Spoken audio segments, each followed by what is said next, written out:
Hello and welcome to episode 276 of Super Switch Headz, the premier Nintendo podcast on all of the internet. My name is Patrick Knisley. My name is Jordan Willis. My name is David Howe, and boy, oh boy, ladies and gentlemen, we have a very special guest returning to the show. You know him, you love him. The wonderful Miles Luna has joined us once again, ladies and gentlemen. Hi, that's me. I'm Miles. Happy to be here. Thanks for having me. Miles, you are here to talk with us about 3D platformers. There's been a lot of 3D platformer games coming out in both the indie and AAA space. A bit of a resurgence, you might say, a renaissance. I don't know what the R word we want to use is, but something like that. Be careful with those R words. Yeah, that was bad. So anyway, we're going to be talking all about 3D platformers, going over some of the recent ones and what we like about that genre and the subgenres and all that. Before that, we're going to be talking about the news. There's been yet another big Switch 2, Super Switch, whatever we want to call it. I guess we're calling it Switch 2. Leak about, some photos that may or may not be real. We'll talk about that. The Legend of Zelda Echoes of Wisdom's coming out this week. Updates to NSO. There's a lawsuit we're going to talk about, and there's a lot more. Before we get into any of those things, though, how's everybody doing? Pretty good. Had a pretty busy weekend. And now that I'm talking, I forgot everything I did, but I had something to do every day. Yesterday, I went to the Blanton and I saw the Long Live Surrealism exhibit that they have there, which is really nice. Ooh. A little small, but still pretty cool to check out. Always love seeing some surrealist stuff in person. They also had like a Native American larger exhibit in their downstairs exhibit space. If you've ever been to the Blanton, the rotating's like on the downstairs. It was really nice. Man, I do not know why I went first and I totally spaced. So I'm going to pass it. And if I remember, maybe I'll chime back in. But yeah, pretty good overall. Yeah, I had a pretty low-key weekend. I went to like a birthday party thing of sorts at this like mansion. So that was kind of cool. And then it was like a Verbo thing. Okay, I was like, what mansion? Someone rented a Verbo, and I went to a Verbo. Kick so that ass, was kind man. of cool. And then what did I see? I saw The Substance the other day. That movie, The Substance. Oh. Really recommend that with Demi Moore and Margaret Qualley. It's very fucked up. Very entertaining, very funny as well. If you're a fan of like David Cronenberg or body horror or like satire, I definitely recommend going and checking out The Substance. It's a very original film. I've actually seen a lot of movies this week. I'm really excited. I'm seeing Megalopolis this weekend. Seeing a lot of crazy stuff, so I'm pumped about that. But yeah, I had a pretty good week, and we're kind of just nearing the end of Castlevania Nocturne's production here. So it's like all pedal to the metal every day, trying to get everything down before release and everything. So that's kind of what I've been doing recently. What about you, Patrick?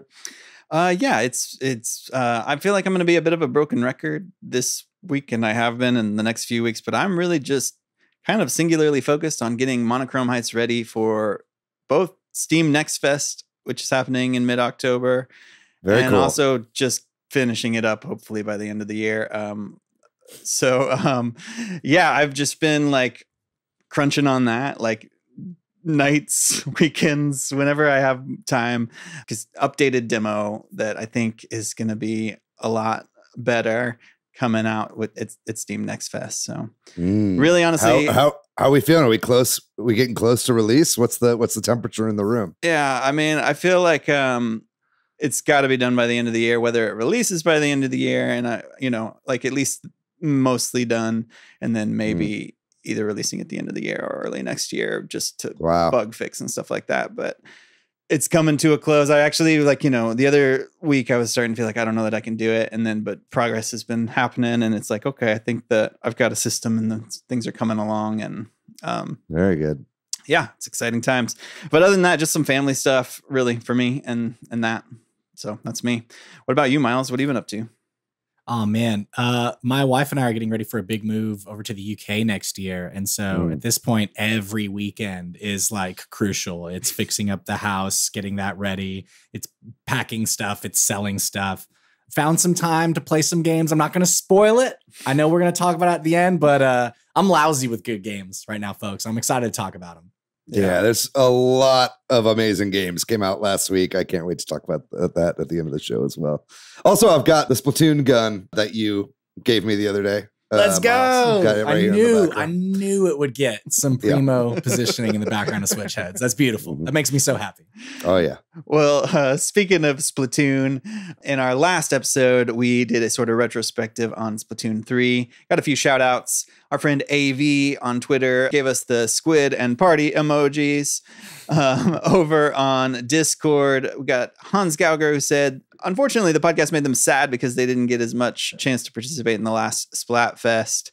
So we're always trying to make our audience feel bad. Yeah, we succeeded. Steve Irwin had an idea for a new weapon in the next game, like a grenade that sticks to you and leeches out the enemy's ink. And also said in their head, past is like knights and swords. And then Cool Uncle Vince said if Splatoon 4 is based on the past, one possible past could be an homage to Japan in the 1980s. Cool idea. Yeah, I like that a lot. You know, we were thinking like shogi era Japan when we were talking about past during the show, but I think like 80s Tokyo City Pop would be a really cool aesthetic for Splatoon. So I kind of hope they do that now. A few more over on YouTube. Record said this podcast might be the best advertisement for Splatoon I've ever seen. Never played, and hot damn, you're selling me on it. Snake Jazz said blow blobbin'. Howdy Hat Squad forever. Love you guys. And then moving away from Splatoon, Hat Stack Mike said, as boring of a name as Switch 2 is, I think it works perfectly when definitely make it clear it's a new system. I'm all in for Switch 2. Yeah. As long as it's got Switch in the name, we're really happy, and we don't have to change the name of our podcast. It's important. Yeah. Imagine if we were called Super Wii U Heads this whole time. You know what I mean? That would be embarrassing. Yeah, but it'd be so bold. I'm a Wii U apologist, so I'd be there like, let's go. Absolutely. Yeah, that's true. We need that niche audience, really. Maybe they'll call it the Switch U because they learned nothing. Yeah. Oh, Lord. Well, if you two want to be shouted out, then definitely leave us a comment on the YouTube or send us a DM or join the Discord and post there. We also appreciate it when folks leave a review on Apple. We have a Patreon if you want to support the show financially and help it keep running. Become a patron over there. And if you aren't watching the video version, well, you can. You can head on over to YouTube and hit like and subscribe while you're there. And with that, we got some news to go over. We're going to start off with this big alleged Switch 2 manufacturing photo leak. So this has been a little bit of a roller coaster, y'all. Not too long ago, a few days ago, I want to say. I'm not sure when this was, but there was this sort of dump of photos that came out. And a lot of them are sort of like, I don't know what you call it, like CAD photos, you know, not photos of an actual device, but like screenshots of a design, right? Yeah, it's like a 3D rendering for the purpose of printing or anything like that. But a couple of these photos mixed in there are actual physical things as well, right? Yeah, I think they've got there's like two main things here. There's like the CAD renderings that you were talking about, which is kind of based on specs, right? So there's a picture basically of the system kind of opened up with, you see the kind of motherboard there, you see like the battery enclosure, and you get a shot of the new Joy-Con shells, basically. And then in addition to that, people basically extrapolated from the specs that were also leaked based on dimensions, height, width, etc. Plus, you know, we'll get into a lot of the specs, like technical specs of the system. They were able to like build a CAD rendering of the system with that information. You know, obviously, the really interesting thing here is the photo, because you can actually really look at the motherboard. So people that actually know what they're looking at are like, oh, okay, yeah, that's where the antenna is, or that's where the cartridge slot is. You know, here is where, you know, the GPU would be and everything like that, right? So that stuff is for the real eggheads to kind of like look over and like be like, okay, yeah, this actually seems pretty fucking legit. It's kind of hard to fake something like that. But, you know, then the CAD renders, that's kind of what has been doing the most rounds just because of visually how it looks, right? And I think kind of the takeaway here is it looks like a Switch. It's not super crazy. It looks like a bigger Switch, right? Like, I don't know. What are y'all's takeaway on kind of like how this looks and then some of the innards there? I mean, if they just keep going with the same thing, that makes perfect sense. It's already kind of in line with everything we've heard.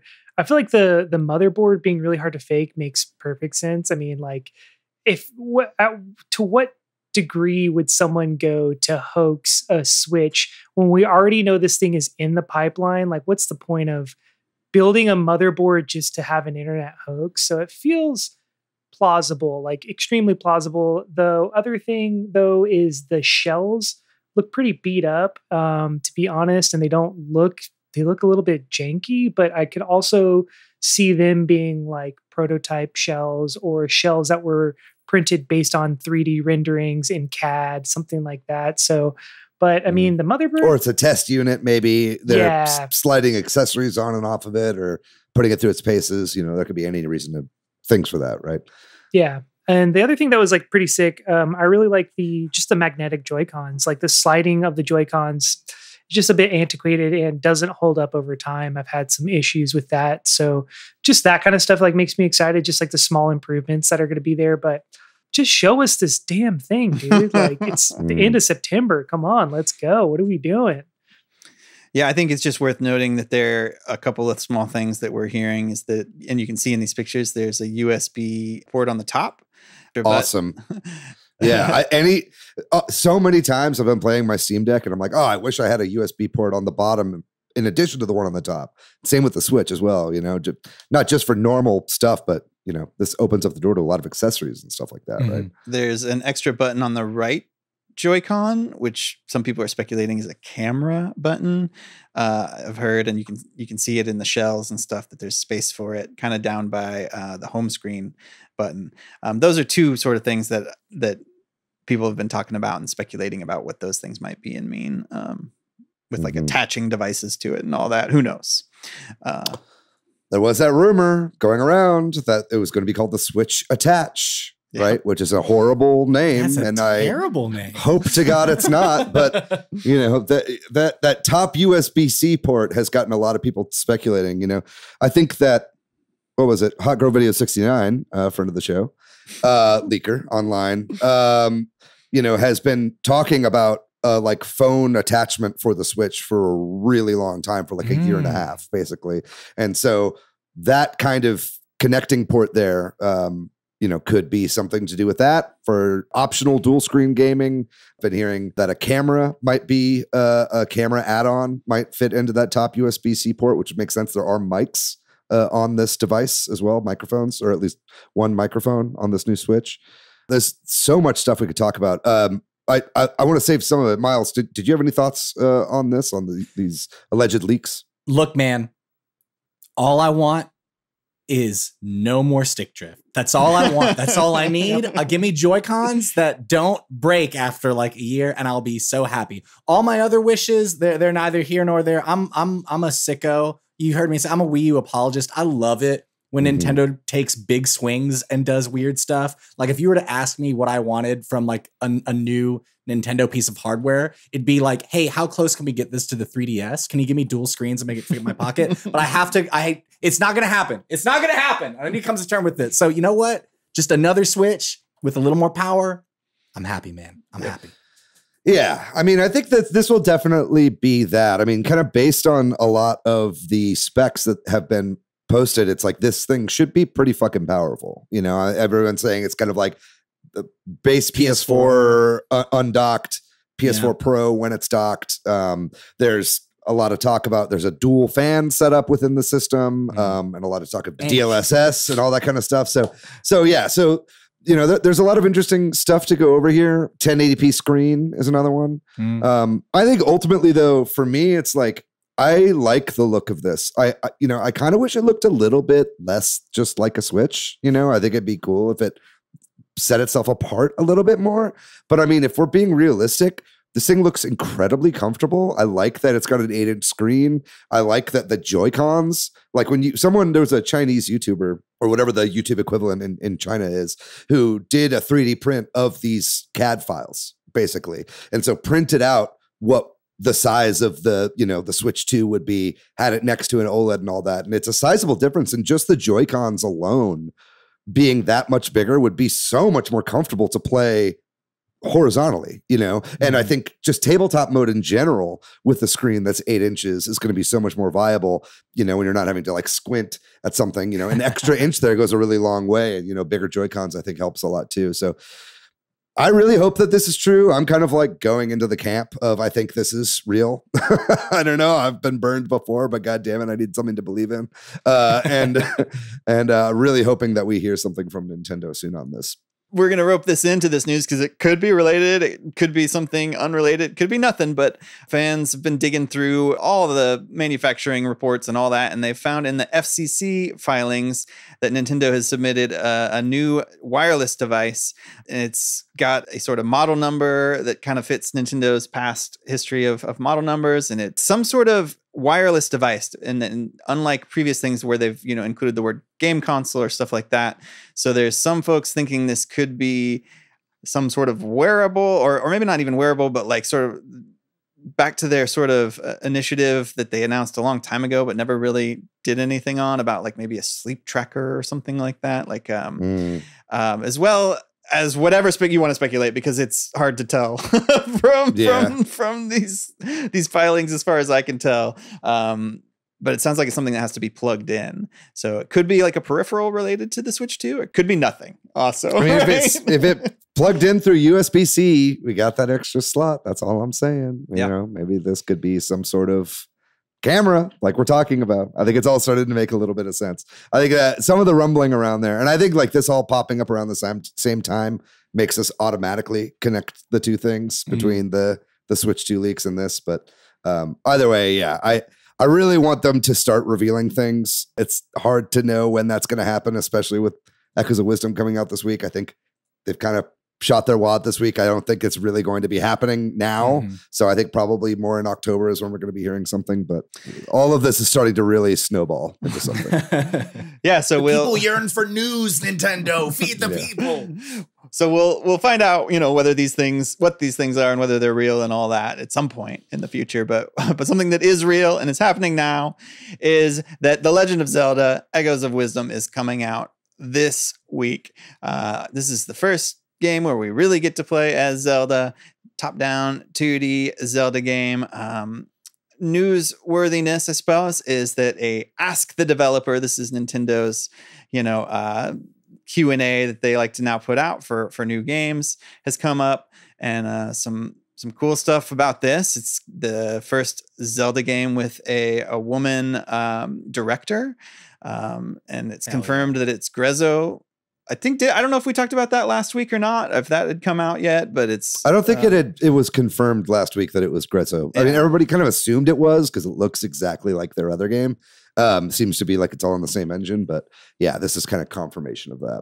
I didn't really get a chance to read this Ask the Developer, but I know there's been a few interesting tidbits that came out of it. Does anybody want to share anything that they're aware of? One interesting thing is that it was originally conceived as a Zelda dungeon maker. This game has been in development for a while, and I think they were trying to make a Zelda maker in the style of Mario Maker work. I mean, Grezzo kind of did that previously with Link's Awakening. There was kind of that dungeon remix mode or whatever that I've never really used myself. So it seems like they were trying to extrapolate on that idea, and it wasn't really coming together. They found it to be a little bit boring, so they ended up kind of going a different direction with it and making a whole brand new story instead. But I found that to be pretty interesting. I think overall, just like Grezzo getting to work on their own Zelda game independent of the remakes that they've been kind of just farmed for doing for so long is nice. And it's just like a shift. It's like we are seeing these shifts in Nintendo of trying to pair with developers they've worked with for a long time and giving them a shot to make a new game in a well-established franchise. So I think that was what was like pretty exciting to read through this a little bit. But yeah, man, I feel like a small amount of indication. It wasn't quite the Oracle remakes that I thought they might be working on, but they were working on another Zelda game. And I remember being like, there's no way in hell they're only working on this stupid mobile game. So I feel like a little bit of indication that they were working on something like Zelda related. Yeah, it seems like it's been in development for a while too. And it also does kind of continue that pattern of Nintendo going to these third-party companies, trusting them with a remake, and then that leading then to a new game. Right. We saw that with Samus Returns to Metroid Dread. We saw that with Famicom Detective Club and Emio the Smiling Man, and now this. Right. So hopefully we see that a lot more. I think that's a really great way to, increase output for maybe some IPs that don't get as much love. Not like Zelda needs more love at Nintendo, but you know what I mean? It's like, 2D Zelda maybe does, And so that's another thing in here is Aonuma very clearly states that 2D Zelda is a pillar that he wants to continue, and they are kind of two separate series, right? So I hope to see more of that, and new Advance Wars from Way Forward and stuff like that, right? We can move on to some Nintendo Switch Online news. A new September update for the Super Nintendo app has been announced, and I'm not entirely sure. I guess it's actually already come out too, right? So this is 4 games coming out. It's Battletoads Double Dragon, Big Run, Cosmo Gang the Puzzle, and David, do you want to do me a favor and say this Japanese? Sure. It's a Kunio-kun no Dodgeball Daio Zenin Shugo. Thank you. Which is sort of like the Super Nintendo Super Dodgeball game, right? Like it's like a big franchise. That's never come out in the West, right? Or here in North America. I think they put out the localized version on our NSO if it had. Right. They wouldn't have called it that. It would have been called like Dodgeball for everybody or something. Well, anybody here a fan of any of these games or excited to try any of these out or had a chance to? Absolutely. Battletoads Double Dragon. Don't sleep on that, y'all. That's such a fun beat 'em up. That was one of my first Genesis games I would play at my cousin's house. Such a good time. Love the Toads. Love Double Dragon. It's a good time. You just go beat up bad guys. Oh, anything else about these other ones? I'm not very familiar with. Well, the Kunio-kun dodgeball game, that's like a long series stemming from the River City Ransom games. Like we got River City Ransom here in the West, and then in Japan they got like 10 games all set in this universe, a lot of sports games with these characters and stuff like this. So this isn't the first one of these spin-off games that we've gotten on NSO either, right? So this is a huge franchise, or at least was back in the 90s around this time for Nintendo. And so, it's nice that we're finally getting some of these games that have been around. Hopefully we get more of them. But yeah, I feel like there are like 8 or 9 games between the NES and Super Nintendo in this franchise. And they went from fighting games to sports games and all different kinds of stuff. Yeah. And then, this puzzle game looks cool. I love a dropping puzzle game. Anything that kind of seems like Tetris or Puyo Puyo or Panel de Pon is good with me. We'll move along then to some news about Nintendo suing the maker of Palworld Pocket Pair. So, when Palworld, the Pokemon with guns game came out, there was a lot of people either wanting Nintendo to sue them or just talking about how Nintendo should sue them. And, Nintendo didn't do anything for a long time. And this past week, a lawsuit has been filed in Japan, which, at least from what I have read, it seems to be based on patents, and the analysis seems to be that Nintendo's case is pretty strong from what I've heard. Unfortunately, I would say maybe, because I don't know. It's kind of hard to root for them here. I mean, I when the game first popped up, there was a lot of accusations of some art assets being ripped off pretty harshly, and that I was kind of like, everybody calls it Pokemon with guns, right? Everybody can see the inspiration, everybody can see what they're going for, and so I thought maybe there was some stuff there. Sure, I don't know, I didn't get deep enough into it, but I just don't love the idea of patenting mechanics. I mean, it makes me think of the Nemesis system. Like, that's such a cool system that is just locked behind the Warner. It's in the Warner Brothers vault with the Animaniacs, and they're never letting it out.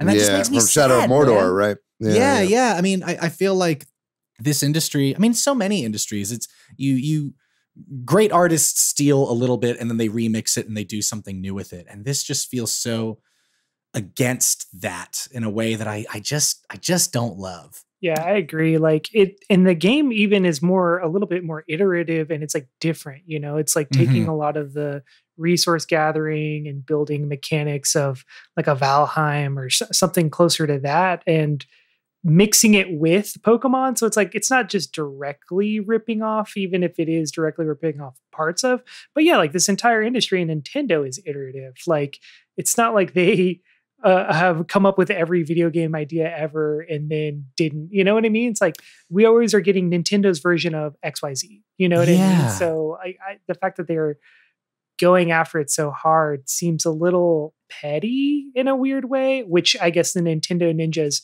have historically been pretty petty. So I guess it tracks. Yeah. I'm wondering what like the ultimate outcome would be though, is because like Pocket Pair, the creators of Palworld, are based in Tokyo. Mm-hmm. So this is going to Japanese courts. And I'm curious, like, would they have to pull it from the shelves? Would it only be pulled in Japan? Would it, like, what is this? Well, I don't know that this game is sold physically. I think it's only a digital only game.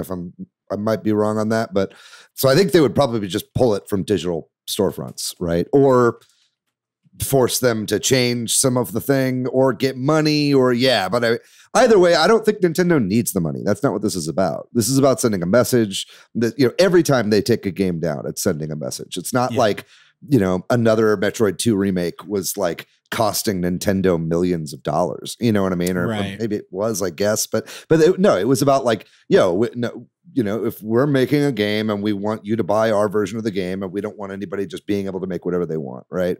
And so, this would definitely be the biggest game they've ever taken down if this does go through and they do get their way on that.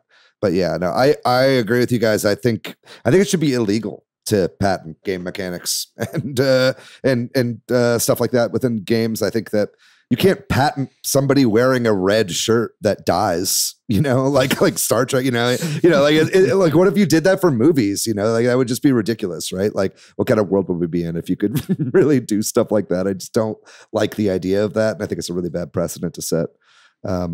Martin Scorsese actually patented the long form follow behind shot. So, he's the only one who can do it in cinema. That's it, Once he did it in Goodfellas, that was it. He's like, I got to patent this shit right now. Yeah. Spike Lee's like dolly tracking shot or whatever. Yeah, exactly. Like he's the only one who could do that. Yeah. Y'all joke, but some of this shit I was reading about this is kind of like that. Like I was reading some article and we don't have it handy here, but about how Nintendo has a lot of patents for gameplay stuff in some parts of the world. And some of it is ridiculous shit, like coming out of a menu into like a sleep mode or something like that. You know what I mean? And it's like, and they have had some lawsuit where they sued some mobile company in Japan that was referenced in some of the articles I was reading about weird little mechanics like that. And it's just like, that's nuts. You shouldn't. I don't like it. No. Yeah. Also, like, how is an indie developer supposed to keep up with this? Most indie developers don't have a legal team to be like, oh, let's search through all of the patents for game mechanics and make sure our game isn't ripping off the mechanics of something Nintendo owns. Like, what? So it's stifling to like indie development as well, I feel. And it also speaks volumes that Nintendo waited this long to do this. I mean, I'm sure it was a lot of prep and a lot of like legal stuff. And, they're not just going to like right away come out and like sue the creators of Palworld whenever they notice that their shit is infringed. But it seems like they waited a long time for Palworld to make a ton of money. You know what I mean? And then now they're kind of trying to probably sue them for all that they're worth.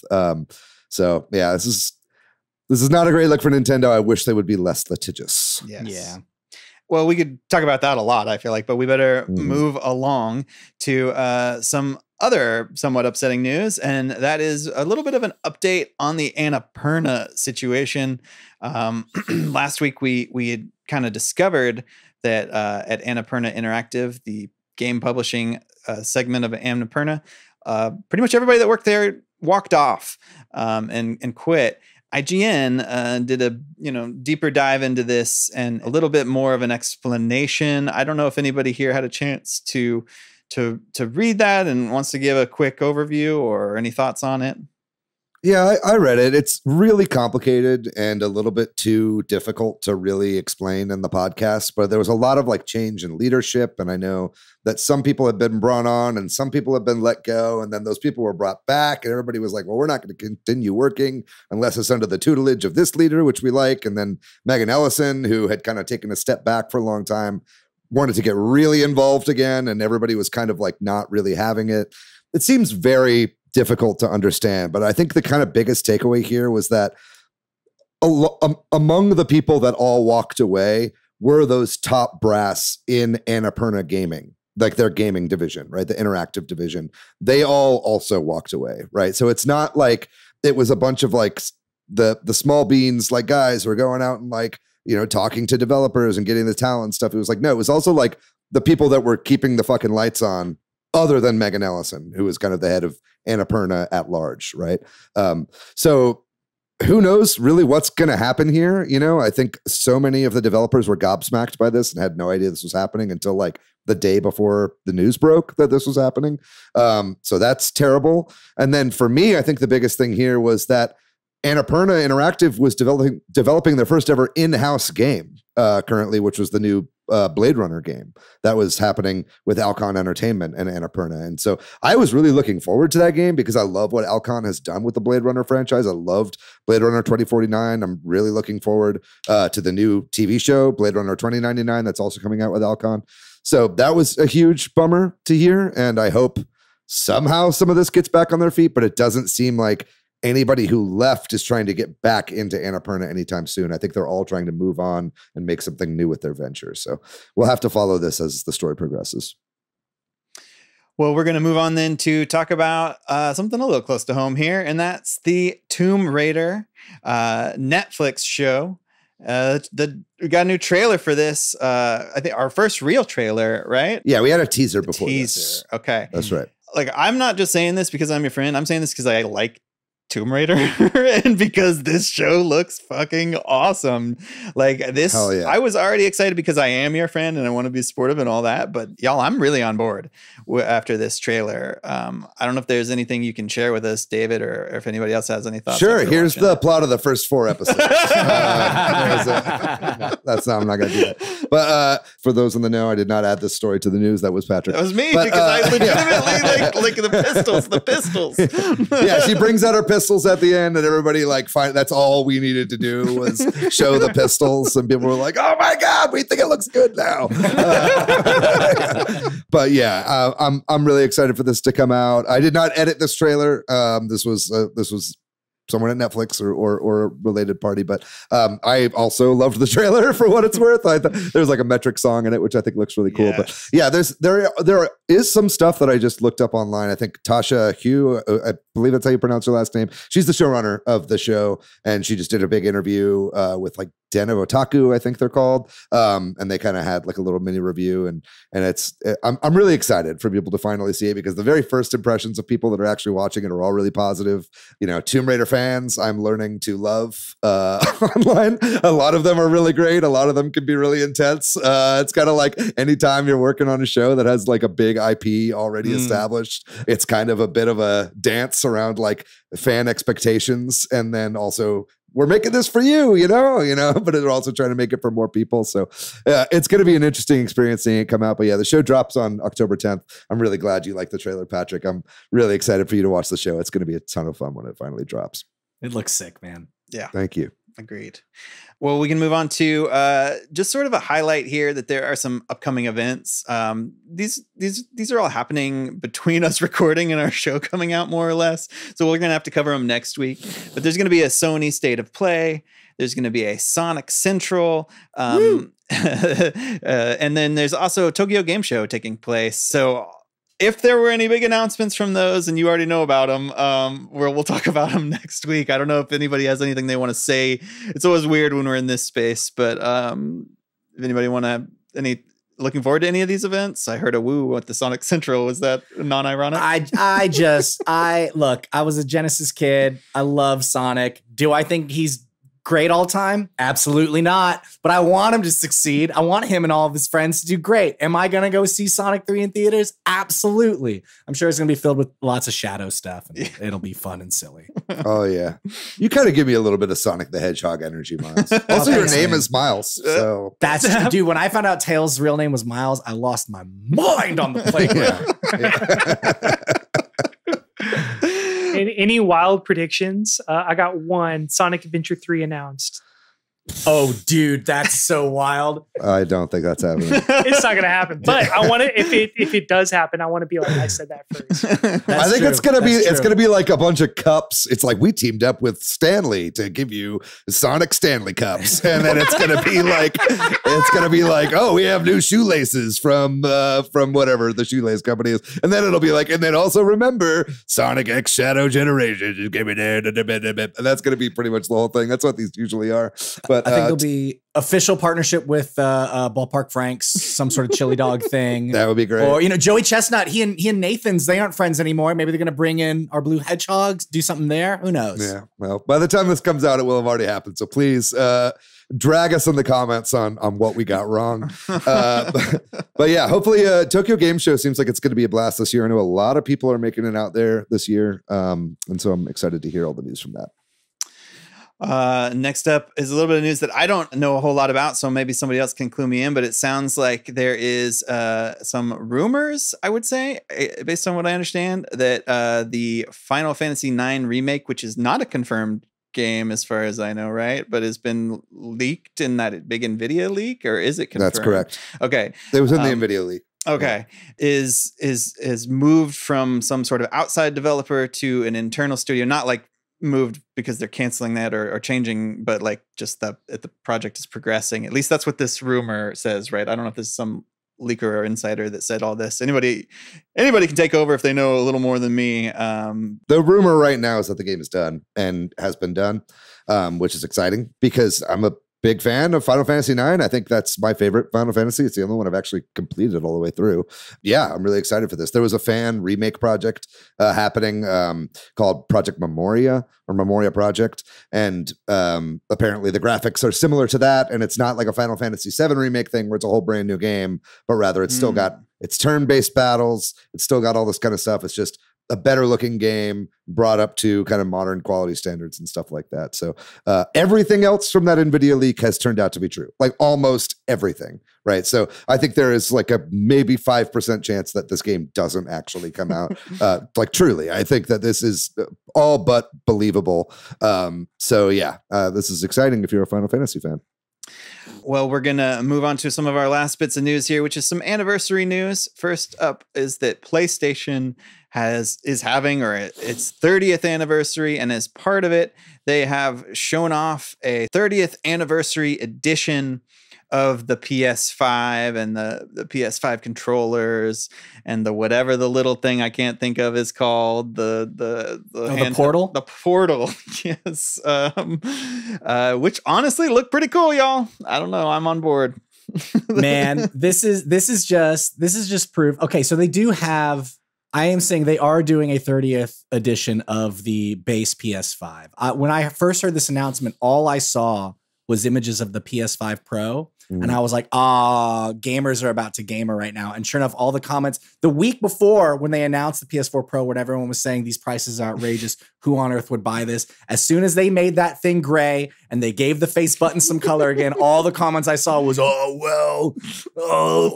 my wallet. Yeah. You're so predictable, people.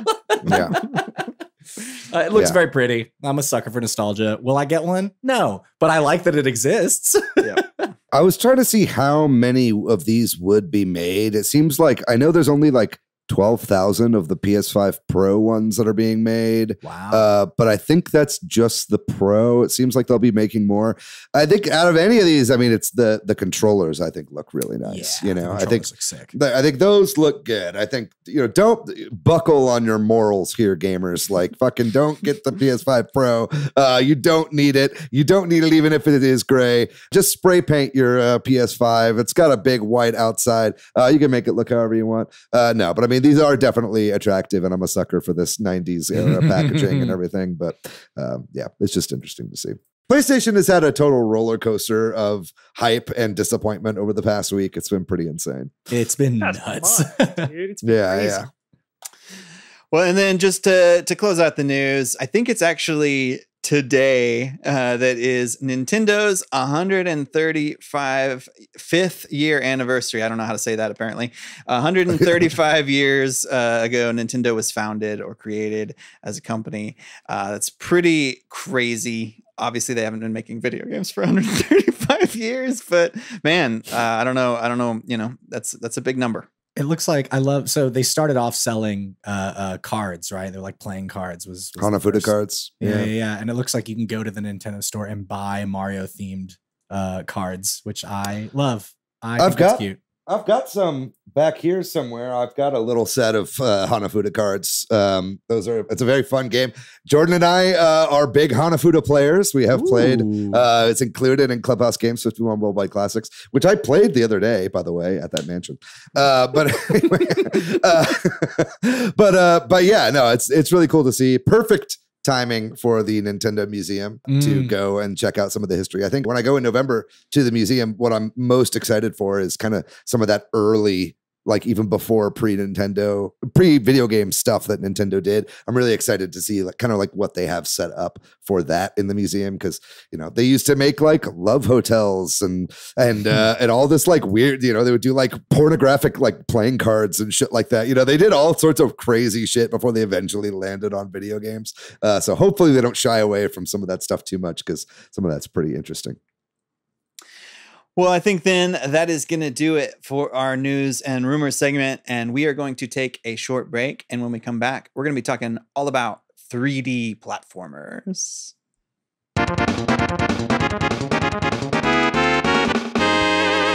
All right, we are back. And this week we are talking about 3D platformers.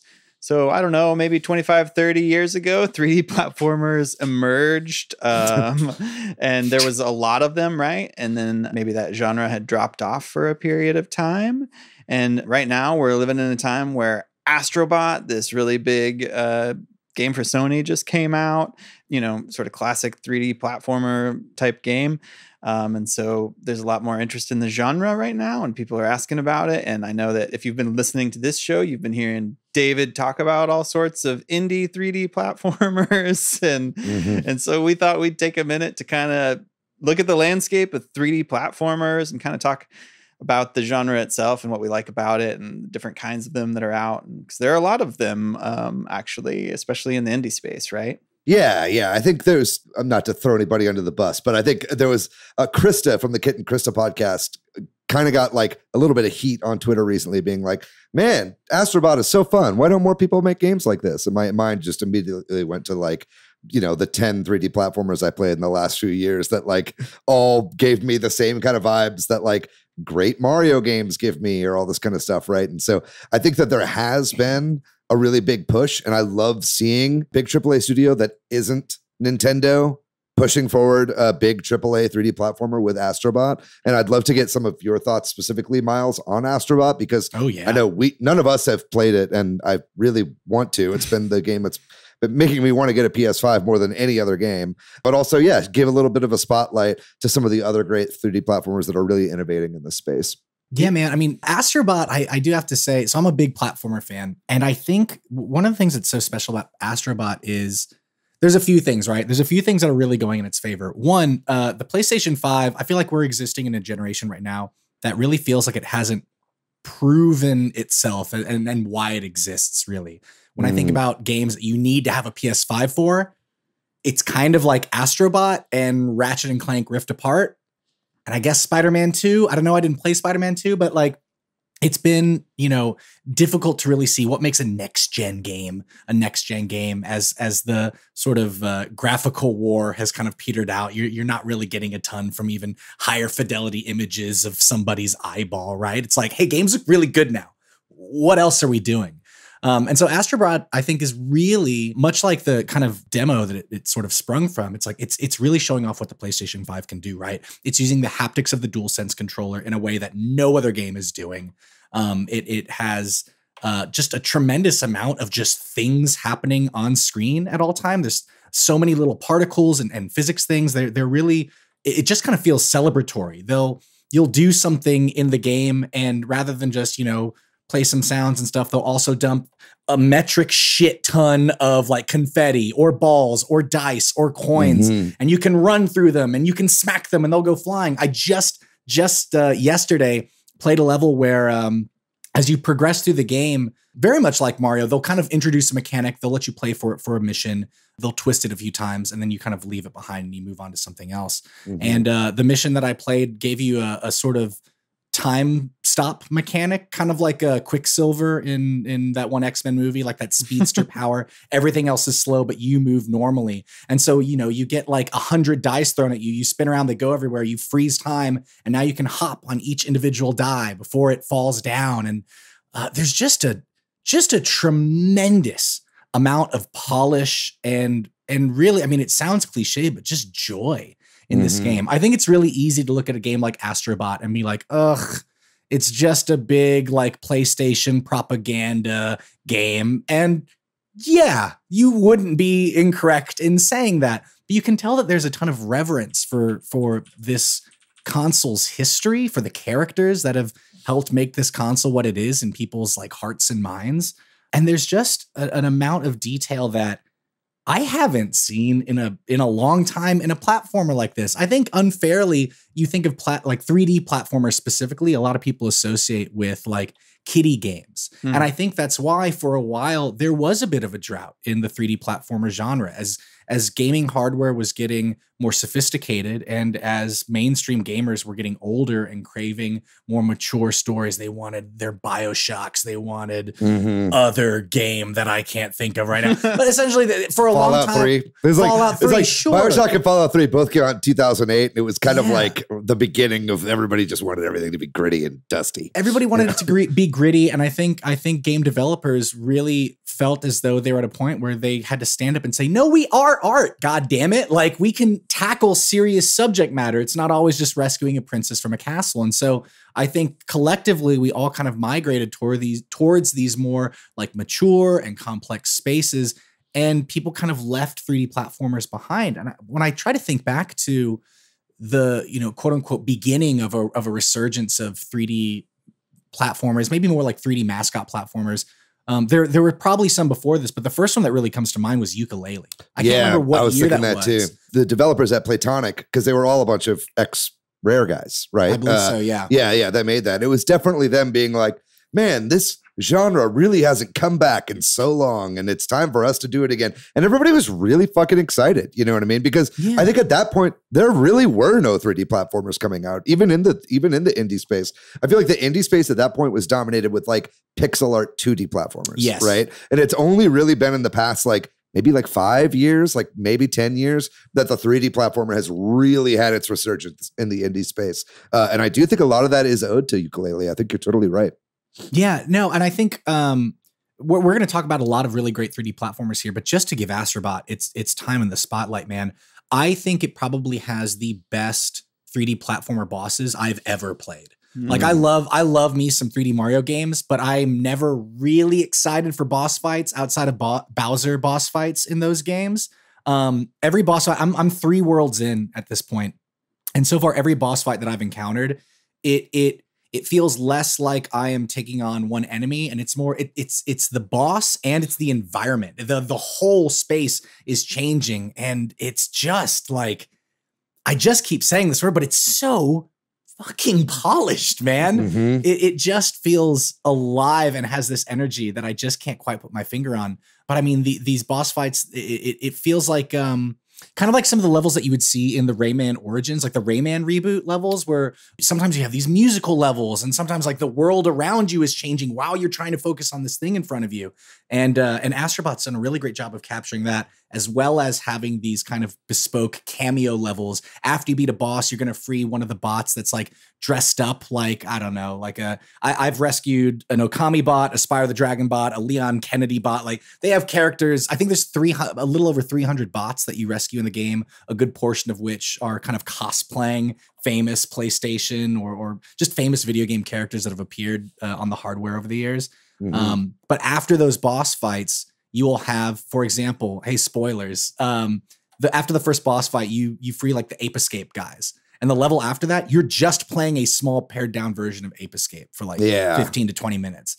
And I'm not going to spoil any of the other ones, but it's so fun. The mechanics that they throw at you, I feel like they spend just enough time with them. And for the ones that like maybe there's like these extendo arms frog punching gloves that you'll get for a while. I loved that mechanic. It went away, and then lo and behold, they're going to come back a little bit later. Like, they know the pacing is great, the flow is great, and the level of difficulty is really fun. Like, I think it's definitely a game that younger kids can enjoy.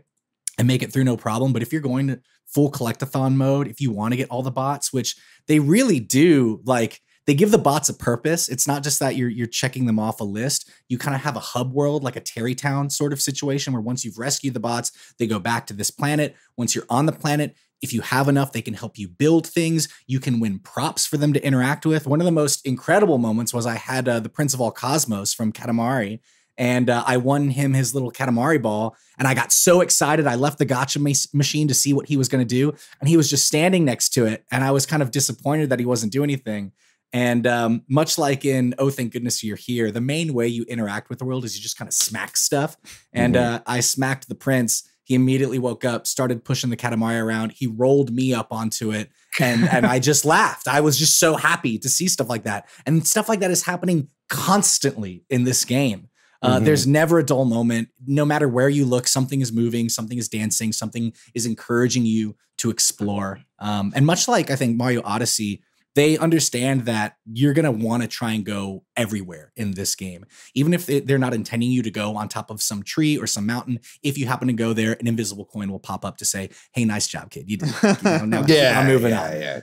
Like you're saying, I think something that I love most about 3D platformers, and maybe this is actually the only genre where I really do this, is those are the games that I really want to 100%, right? Because when they're well designed, and so many of them are, it's like, yeah, like you said, when you give the player the ability to like chain moves together and try out different things and kind of utilize the space and the skills that they've accrued up to that point, they're going to want to get to points where maybe you're not meant to be or whatever, right? So finding all those little spots, exploring, I find exploring in 3D platformers to be a much more enjoyable experience than almost in any other genre. So I always find myself 100%ing, like, especially like 3D Mario games and stuff like that. So yeah, I can't wait to try out Astro Bot. And I really do have to say, I think it is like a culmination of all the parts here. Like Astro Bot as a character, his moveset isn't exactly the most robust thing ever. You're not going to be able to chain together like a triple jump in Mario Odyssey. But it's a combination of the incredible level design, the music, the haptics, the camera feels really nice. Like all of it comes together. Everybody is doing their part. And it's just chef's kiss, man. Fantastic game. Could not recommend it enough.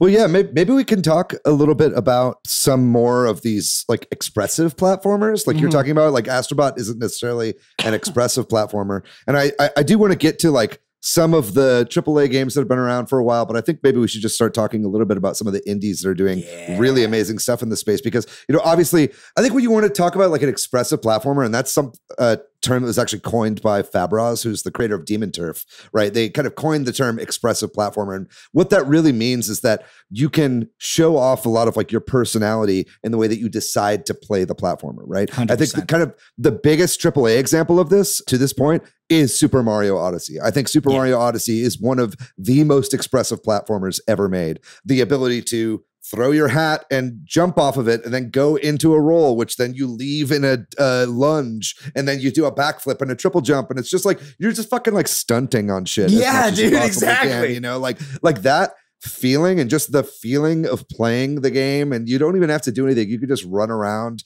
and be in the environment, that kind of playbox sort of style. I think that is what makes a really good expressive platformer, right? There's a couple really great examples of this. One recently that came out this year is Penny's Big Breakaway. That is a super fucking expressive platformer. You have so much movement as you're going, when you're throwing your yo-yo and swinging and doing wall jumps and doing all this different kind of shit that you can do because of the momentum in the game and all this kind of stuff. So I think Penny's Big Breakaway, even though it's a more linear game, gives the player the opportunity to express themselves as they're playing, right? You enter this like flow state with momentum. It's kind of, it's not, I wouldn't call it a platform, but like going back to like the Spider-Man stuff earlier, like you kind of enter this mode where like you can swing from one city to the other, but they give you the ability to wall run, to do backflips, things that ultimately don't make a huge difference, but it just feels good, man. I think the traversal in the Spider-Man games is definitely 3D platformer inspired, if not just a straight up 3D platformer, like going back and forth between different things like that. A couple of the other expressive ones we have here, we have Demon Turf, which I talked about, obviously. They have an upcoming game called Project Tides, which is supposed to be like the ultimate expressive platformer is what they're calling it, but also they termed the expression, so I think that's kind of for them to decide. It's a strand type game. Yes, exactly. Yeah. And then there's also another game I've talked about at length on the show before, and that's the Big Catch Tackle Box. And that game is free right now on Steam. It's like basically a 10-hour demo for the Big Catch, which is coming out next year. But this is another game that is very inspired by another game we have on this list, which is Super Mario 3D World, but really more specifically Bowser's Fury, right? So it's basically kind of like a hub world, or like an open world hub area, which is enormous, like in Bowser's Fury, with all these kind of like little isolated areas that you can come upon that have their own kind of challenges within them, right? So it's all one big kind of open area that you can then get as granular as you want as you're like going around and collecting all these items, right? So the Big Catch Tackle Box, like I think of as like a Bowser's Fury, like, and I loved the game so much, but then it's got a lot of these like really tight, precise platforming that you see out of other indie games like Pseudo Regalia or something like that. And I think that kind of style of game, I love. Like that shit was crack. It was just like injected into my veins. I loved it so much, and I can't wait for the full game. I really recommend everybody listening right now, especially if you have Steam, go check out the Big Catch Tackle Box, because like I said, it's fucking free and it's awesome. I'm curious to ask, what is it? So, 3D platformers have, not to keep harping this word, but like they themselves have so many different ways of expressing themselves just as games, from the more linear Super Mario 3D World to the Bowser's Fury kind of like hub platforming kind of space. Is there anything about that hub design that really connects with you? I'm curious to know what it is about that specific type of 3D platformer like really resonates with you. Well, I think it's because for me, it's the best of both worlds, right? Because I think my favorite Mario games, I would say my favorite one is probably Galaxy 2. And that is a level-based game. Like that is, you play the level and then they're kind of open areas within the levels, but it's, you beat the level and you move on, right? And I like that because you can really focus in on challenge. You can focus in on exactly what you want to get out of the player's experience. But also, I love the exploration element of like wandering around and finding stuff, right? I think the reason that Odyssey didn't like 100% click with me is that and don't get me wrong, I fucking love Mario Odyssey. But as far as for sure. When I say it didn't click with me, I mean, it's not my favorite 3D Mario game of all time. Yeah. But like what it was that it just was a little meandering. It's like I kind of felt like there was too much choice. It was almost like I loved the ability to go anywhere and do anything and just stunt whenever I wanted. But I also love like a designed challenge for that specific moment. And I think that like something like Bowser's Fury, something like the Big Catch Tackle Box, I think does both of those things really, really well. That's very cool. You kind of mentioned expressive platformers, right? Which makes me wonder, like, what are there other subgenres of the 3D platformer we could kind of break down and discuss? Because the first person platforming games is one that I was thinking. You've been talking about Lauren's Lure, and I think about Neon White came out, and that's sort of a different thing. Obviously, there's differences within first person, but that's an unusual. We think of a 3D platformer, I think of a mascot game or something. But right.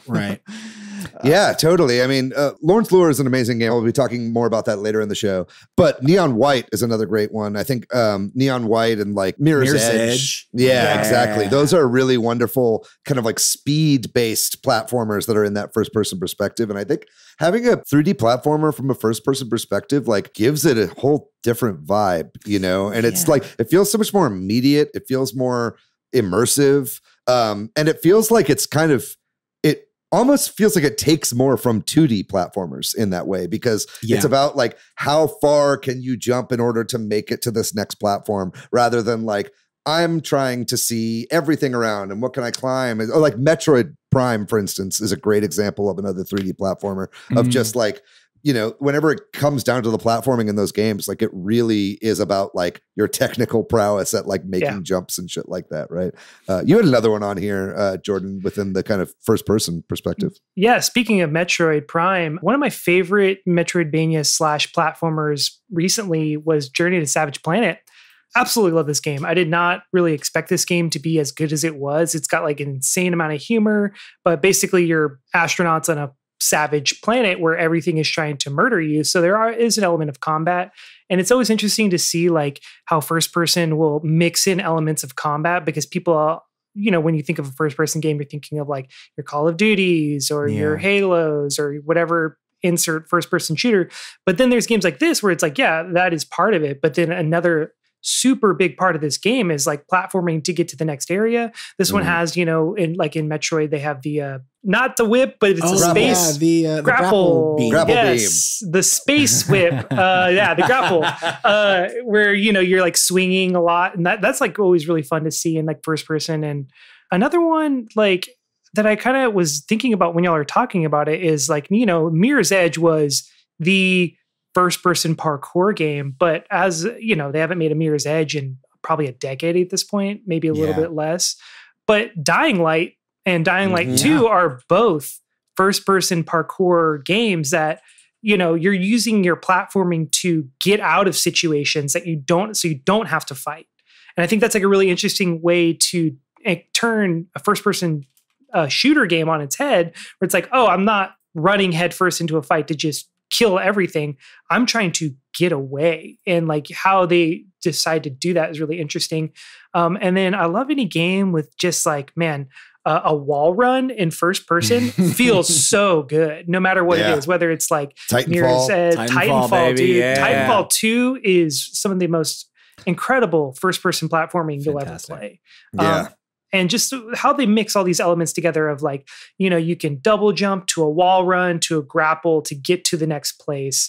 And, you were so used to seeing it in third person, but to see it in first person is just like, feels really good. But I do think it's interesting, this blending of genres, because when I think of a first person platformer, my mind immediately goes to Mirror's Edge. It's the first thing I think of. And I think it kind of reminds me of like, a lot of my favorite first-person platformers maybe stem from my love of Sonic the Hedgehog, because a lot of them feel about just maintaining momentum. You never want to stop. You never want to interrupt that flow. You want to slide. You want to wall run. You want to jump. You want to swing.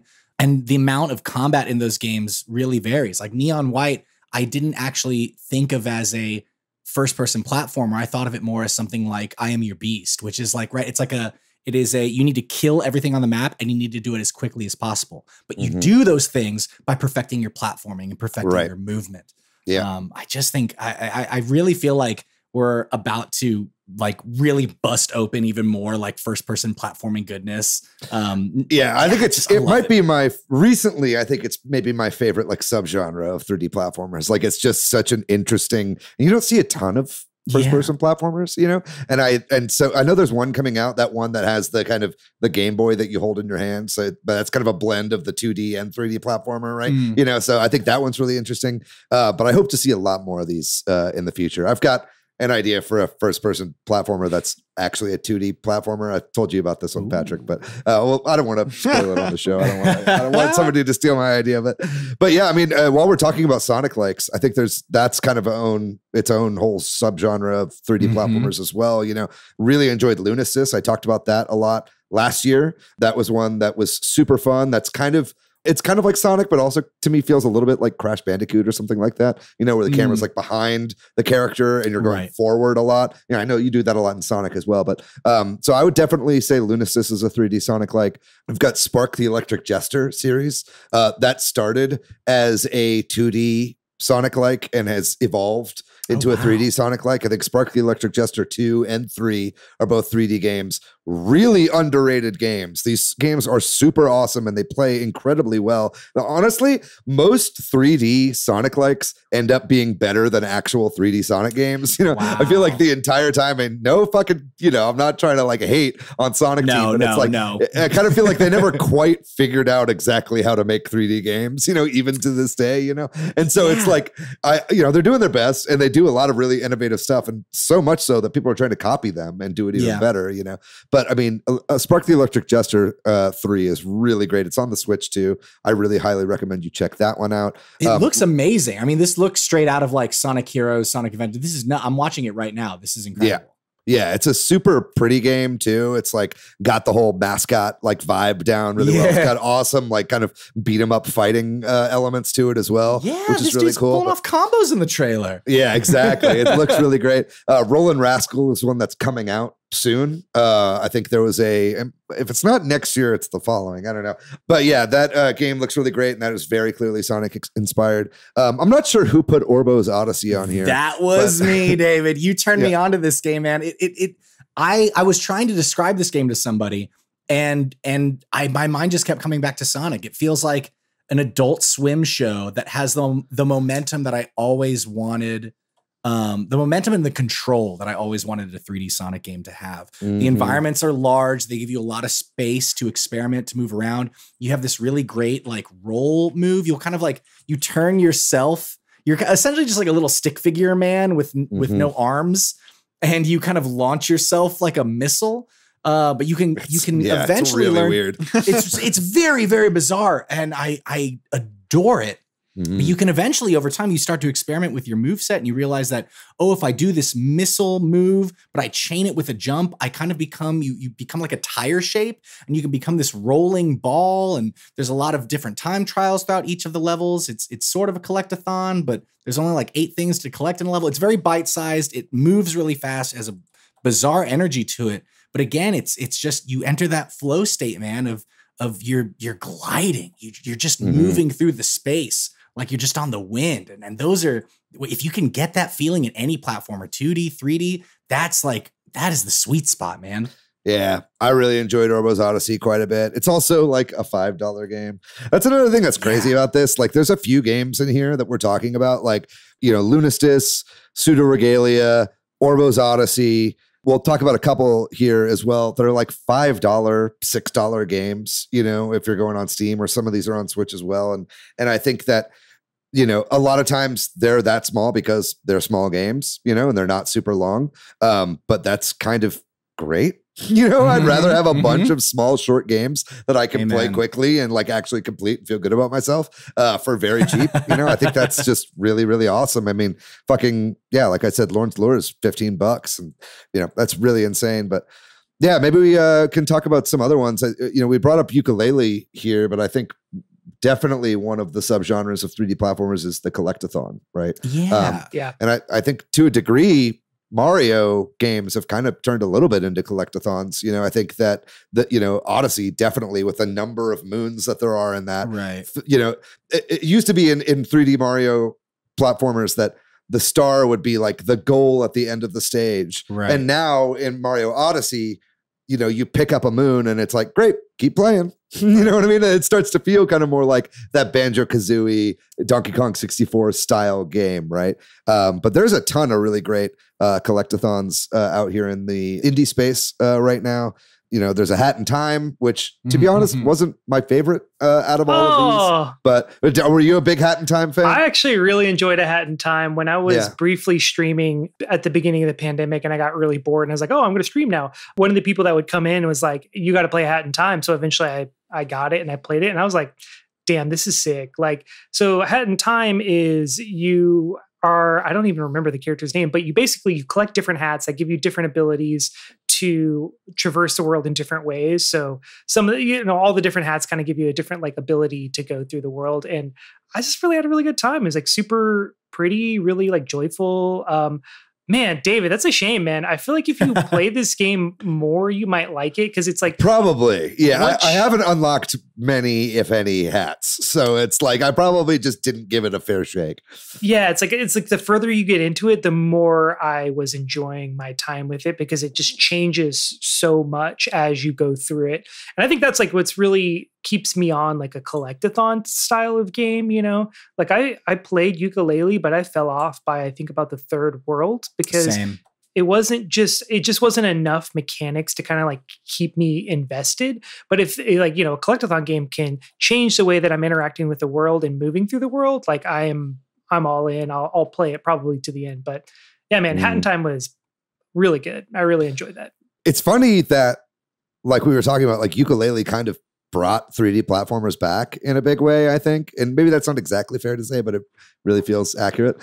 But it wasn't like super well received. You know what I mean? Everybody was like, oh, this isn't really Banjo-Kazooie, is it? Yeah, no. You know? To me, ukulele was like someone being like, hey guys, what about 3D platformers? And then we all went, yeah, what about 3D platformers? Why maybe did we not stop necessarily making those? you, but maybe like if someone else did some as well. Yeah. I don't know. It's funny. It reminds me of Spark, right? It's like thank you for opening the door again. Now we're going to make it better, right? And everybody's doing like really great collectathons right now, you know? I feel like ukulele specifically, everyone has really heavy rose tinted glasses for Banjo-Kazooie. And I'm like, have you played those games recently? Because Yooka-Laylee is just those games. Exactly. Like, Which is why I am always a proponent of Banjo-Tooie. I think Banjo-Tooie is the superior game. I never did play Banjo-Tooie. You got to get to that one day, but it's fun. It's a good one. There's a couple other great collectathons we have here on this list. And these are like straight up retro inspired. Like these are, they look like N64 games. There's Corn Kids 64, which came out, I think, earlier this year, or maybe it was late last year. This game is like Banjo-Kazooie. It's like what Yooka-Laylee was trying to be. You know, it like looks like it came out back in the 90s, feels like it too. Almost kind of feels like a little like Rocket Robot on Wheels-ish, like in its kind of like sense of humor and graphic style. It's kind of got like a Children of the Corn, obviously, style element to it. There's some darkness there. I really enjoyed that. And it's got a really biting sense of humor. And then also on this list, we have Cavern of Dreams, which is a much more like a gentle 3D platformer, but still done in that kind of N64 graphic style. And both of these are just excellent collectathons. Both of these are on the Switch and also on Steam. And I think they're both really fucking cheap too. So if you're looking for some throwbacks with really lovingly crafted worlds, I really recommend both of these games as well. It's really interesting. I feel like you can place all of these games on a scale from focus on movement to exploration. Because when I think about collectathons and when they really popped up, it was with the rise of 3D graphics. And I feel like prior to that, right, all of your platformers get from point A to point B. It's very linear. You're trying to get there as quickly as can, get as many points, try not to get hit, try not to die.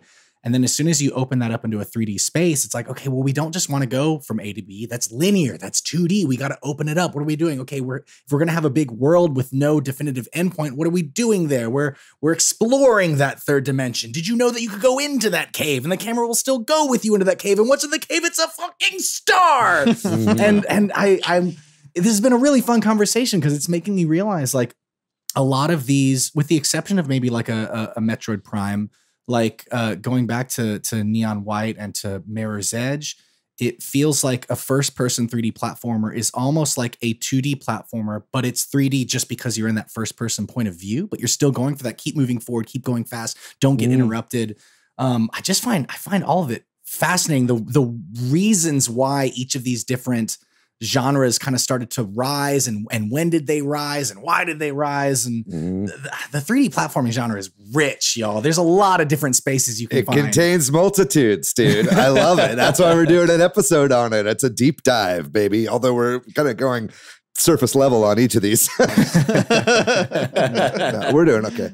Yeah, I mean, we've got a couple other like subgenres on here.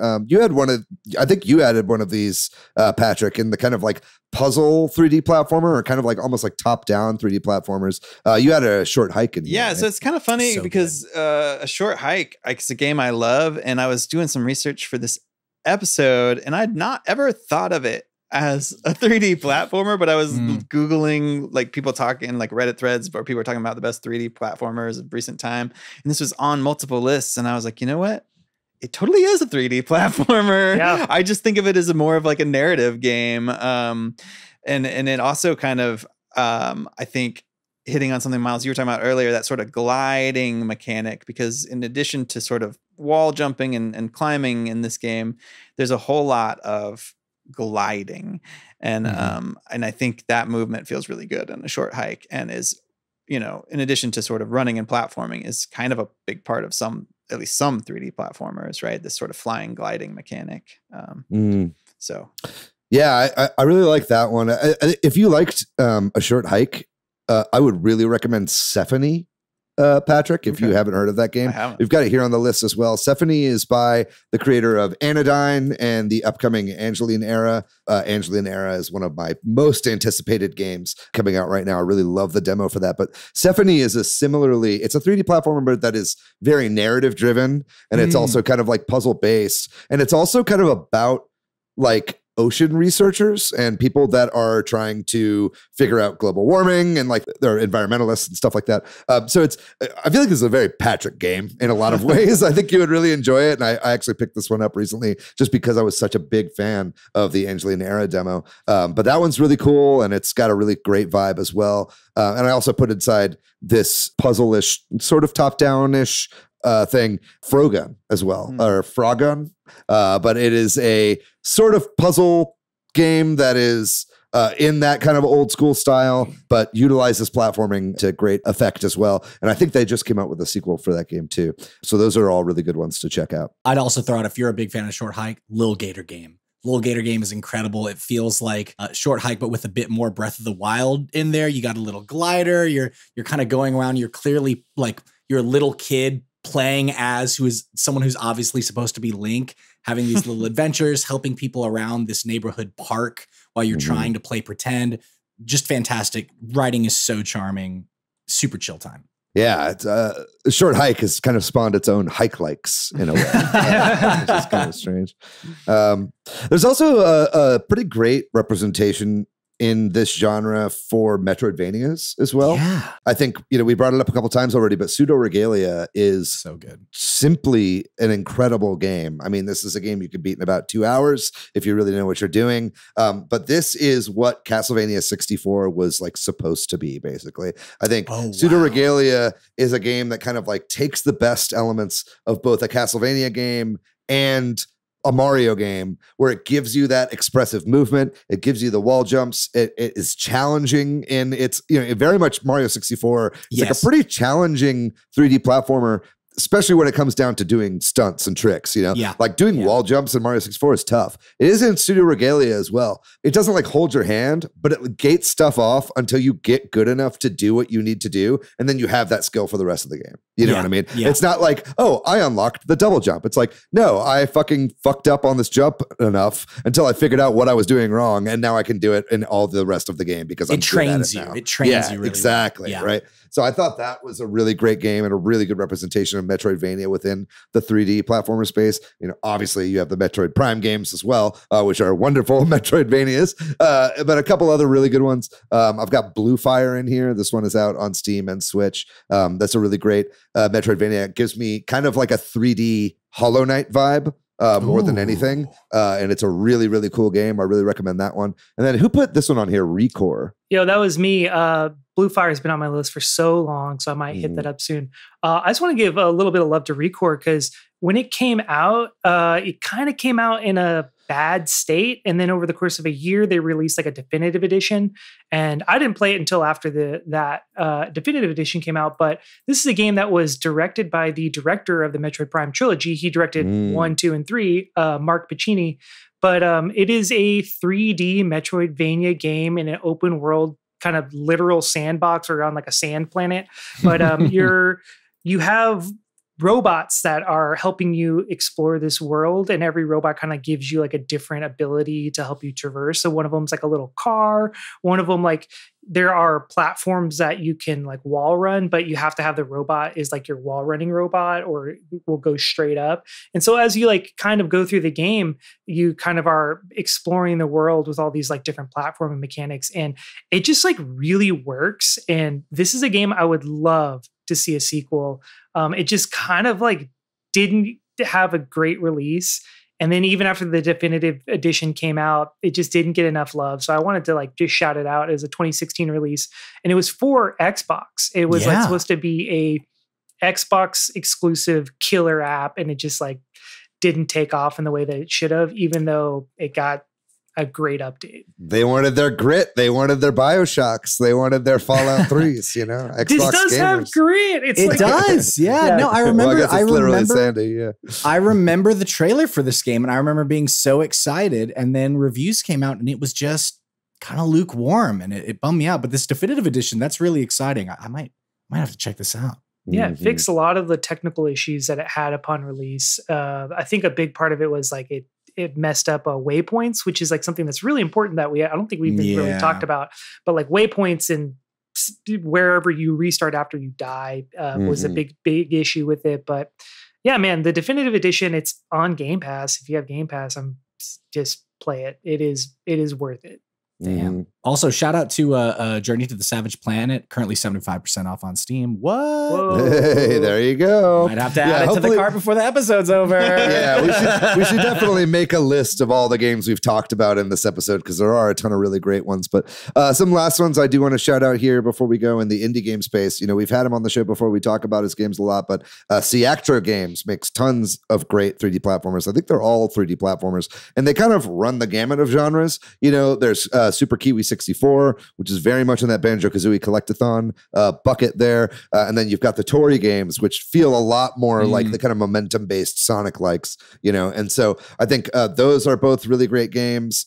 He also is another one of these guys that makes like $5 games. So it's a very low barrier to entry, and you just get a lot of bang for your buck. And they're very fun to like speed run. They're very fun to like 100% and all that kind of stuff. So I really enjoy Siactro's stuff. But yeah, maybe just kind of like wrapping it up. I think, you know, there's a bunch of upcoming indies that are definitely worth looking at. We've talked about a lot of them here: Big Catch, Project Tides, Roland Rascal, and Angelina Era. But a couple other ones, you know we've got coming from Yacht Club. They teased a 3D Shovel Knight game. They didn't say exactly what it's going to be, but they said we're excited to bring Shovel Knight into a new dimension of gaming. And so, like, what else could that fucking mean other than they're making a Shovel Knight 64 like we all wanted for so long? Yeah, 4D Smell-O-Vision. Yeah, maybe it's Smell-O-Vision. Maybe you're right about that. But that one looks really great. Electrokinetic, I do want to shout out. That is an upcoming roguelike 3D platformer from the creator of Pseudo Regalia. This looks incredible. This has also been in development for a really long time. I think the developer was kind of flabbergasted by how popular Pseudo Regalia got and is now working on a sequel to that game instead of this. And I'm like, no, this looks really great. Please make this. But I mean, I'll take a new Pseudo Regalia as well because that was also really good.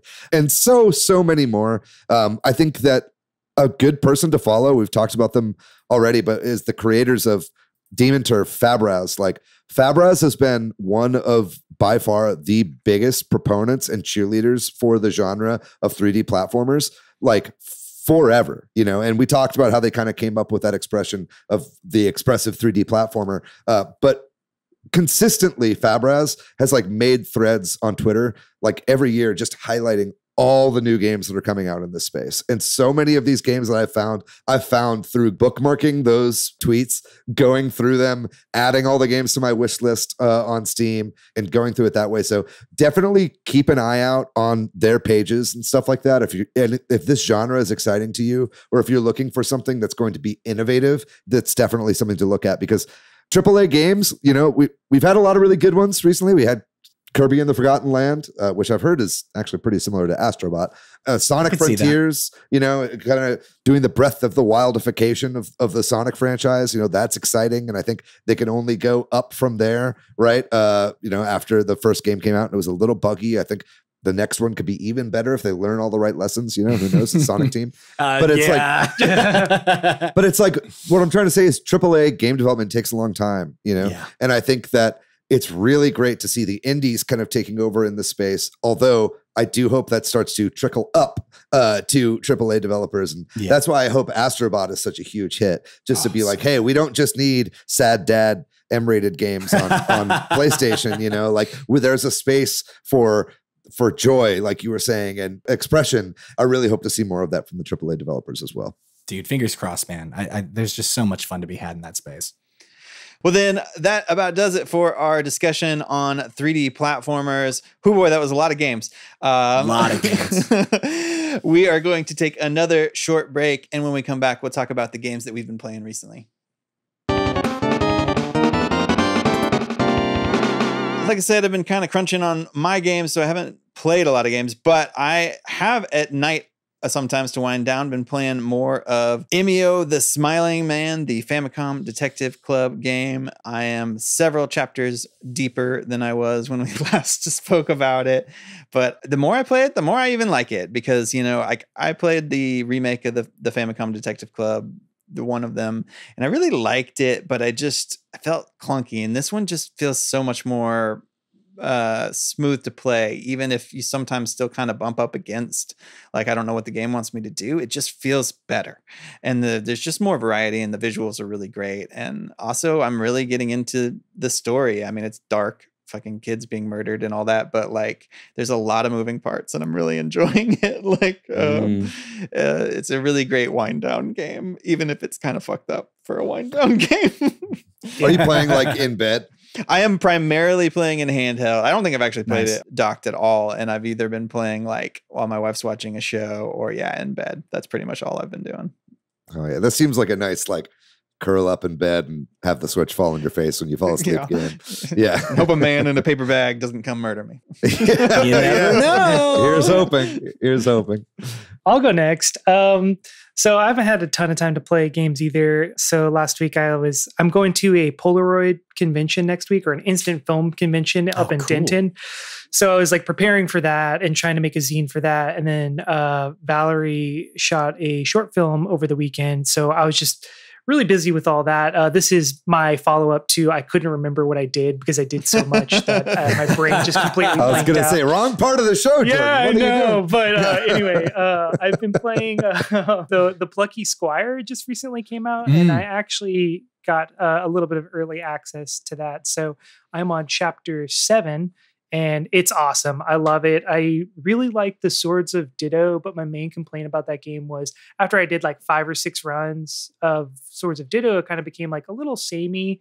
And but I love the animation and I love like the game feel was incredible. So this is like a more linear narrative, slightly puzzle-ish game where the whole mechanic is you're in a storybook. So the game is 2D and has just beautiful 2D animation. And then you find out that you're in a storybook and you are able to pop out into the 3D space of the storybook on like a desk.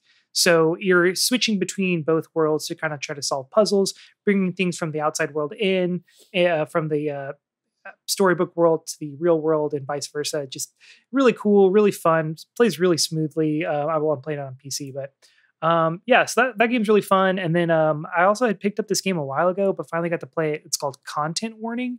It is very similar to Lethal Company in the sense that it's 4 people buddy game where you go into a space that's scary and you end up yelling at each other. There's only proximity chat. It's another in the line of like Phasmophobia likes, but this one's really fun because the whole premise is you run a SpookTube channel. It's a YouTube. And so the whole point is one person has a camera and you're trying to film scary stuff to upload to your SpookTube channel. And it has its own behind the scenes rating system. Really, really fun. Really fun to play with friends. I really love any game that kind of has like a camera mechanic built into the gameplay of the game. So that like makes it more appealing. Like Lethal Company, you just run into a building, collect stuff, run out to back to your ship. Right. This one, it's like whoever has a camera, if they die, anyone else can pick up the camera. And if you don't take the camera back, you're kind of fucked. So you have to kind of like run back and try to grab the camera and film more. And so it's really fun. And then at the end of every run, you upload the video onto a DVD and you put it in the TV and everyone sits down and watches the video. And so you all just get to see collectively like what was filmed. And it's just like a really fun like gameplay loop to play with your friends for sure. And then other than that, I started back up Star Ocean, the second story R. I played about 6 hours of it when I had gone to New York and then I hadn't picked it back up. And it took me about an hour just to figure out what was happening in the game because there are so many mechanics and menus and stuff that I'm like, I have no idea. I learned all this in 6 hours and I don't remember any of it. But now I'm finally got to the point where I'm like, okay, I remember what's happening. Like, let's just keep pushing along the narrative and kind of see where it takes us. But enjoying that again for the JRPG club and just in the sub channel of the Discord. But yeah, that's what I've been playing. Yeah, one of these days I'll get back into that game that I was like, hey, let's play this game. Oops, my bad. Anyway, I have not been able to get back into Star Ocean the Second Story R because I've been playing 2 games this past week for pretty much like 40 hours. Like I've basically for like a full-time job been playing these like 2 indie games. I'll start with the first one, which is Lawrence Lure. I talked about it last week. I was able to complete that game. I beat it and really enjoyed it. I'm now kind of going back in. I actually streamed last night playing this game and I'm finding all of the collectibles in that kind of 3D world right now. But man, I love this game so much. It is definitely one of my favorite of the year. Honestly, 2 of my gaudy contenders came out this past week. But Lawrence Lore is really fantastic. Going and finding all the stuff. Also, by the end of the game, you get a bunch of like upgrades. You get like a grappling hook, and you get you get like a triple jump, and you get wall runs and all this different kind of stuff that you can get throughout it. So whenever you go back after you've beaten the game, you kind of have a new game plus option when you're going back into those levels again. So going in and finding all the collectibles is a lot easier that way. It's kind of taking a little bit of the challenge out of it, right? But I tried to get most of them on my first run through, so I don't feel too bad about grabbing some of the ones that I wasn't able to get that way. And then a great thing is whenever you do get all the crystals in a level, it opens up kind of a bonus stage, which is just straight up parkour. You don't have your climbing sticks, and you just have to use smart jumping and wall jumping and all this kind of stuff in order to make your way to the exits. And there are also crystals to collect in those bonus levels as well. So Lawrence Lore is really amazing. I can't recommend it enough. If you've been listening to this episode and you're like, man, why aren't there more first-person 3D platformers? Here's one right now. It's been made with a ton of love. The developer is amazing. And I really hope that more people play it because I really want this game to be a success. And then the other game I want to talk about, I don't know what to say about this. It's overwhelming to talk about, but I can only imagine. UFO 50. I haven't played all 50 of the games in UFO 50, but I can pretty safely say that this game is a masterpiece. Like UFO 50, if you're not familiar, just came out last week. It's on Steam right now. It's not on Switch. Bizarrely, this is like the perfect Switch game. Someday, surely it will come out on the Switch, but bear with me.